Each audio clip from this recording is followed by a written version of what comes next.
Okay, listen, pay attention, Africa. You see, yesterday, one of the biggest markets in West Africa was shut down.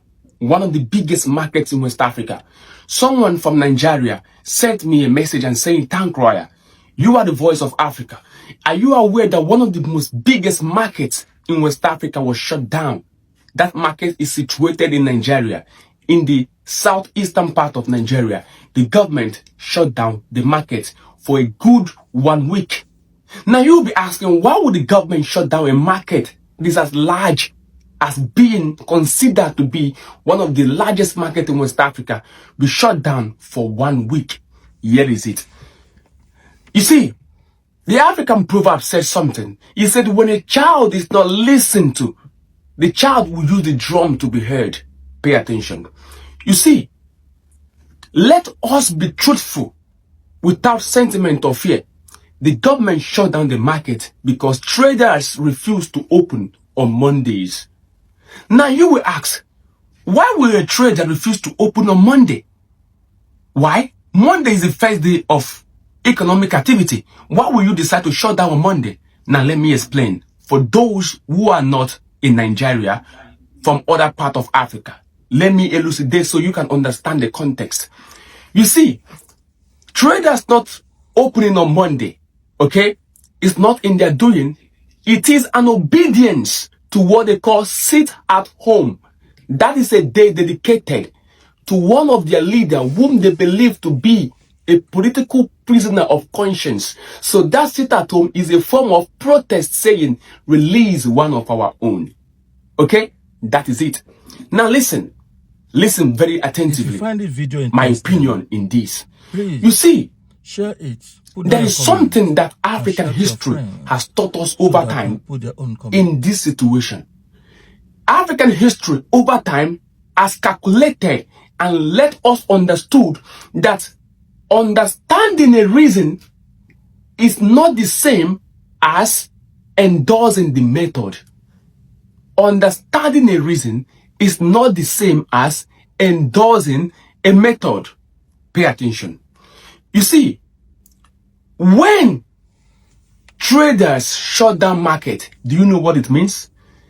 African history taught us that you don't answer political symbolism using collective economic punishment.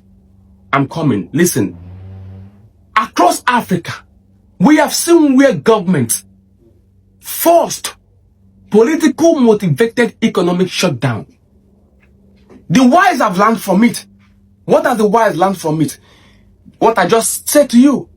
You do not answer political symbolism using economic punishment. That sit-at-home protest that these people observe is a what? It is a political symbolism. You don't answer it with a collective economic punishment. No, you don't. Because when traders shut down market, it is a political expression. It is a message, not a war. Because across Africa, we have seen it before. Let me teach you. You see, during the apartheid regime in South Africa, there were trade boycotts. The apartheid government, as cruel as it was, did not approach it with force. What did they do? They simply negotiated with the market unions. In Sudan, there were trade strikes. The government did not approach them with force. What did the government do? The government simply engaged them in a dialogue. Even during colonial oppressive regimes in Africa, colonial governments, as oppressive as it was, the government did not shut down markets permanently like the government did in Nigeria for 1 week. What did the government do? They allowed them and negotiated with them. Why? Because you have to understand that marketplaces are places where legitimacy lives. Now, if your intention was to erase the protest, with what happened yesterday in Nigeria, you have seen that you ended up erupting the protest. You have given a life to what was dying off. From my research, it was dying off. But you have resurrected it. You have given them a reason to endorse the sit-at-home more. That is not how a state normalizes authority. No, this is how a state loses narrative control. What the state could have done is this. Pay attention. The state should have engaged market unions without using force. Secondly, the state should have addressed the political grievances separately from economic lifeline. Thirdly, the state should have acknowledged the fear and not criminalize it. What do I mean by that? The traders, from the research I made, stated that not that they don't want to open on Mondays, but because they are scared of their lives. They are scared that they're coming out on Monday, they will not be protected. So the state should have acknowledged that fear and not criminalize it. The state should have secured the streets and the market and allow confidence and not compulsion to reopen the market. You have to understand that African history has taught us something.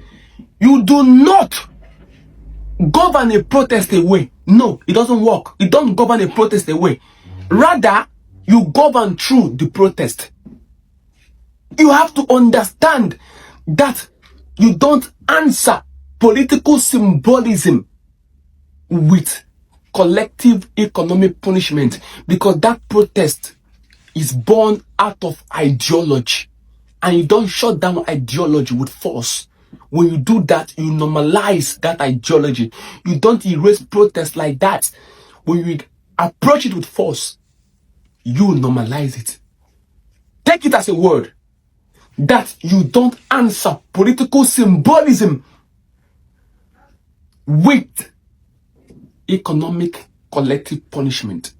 Take this message to that governor in that part of Nigeria. Let him understand that he's doing himself more harm than good. I love you and I care about you.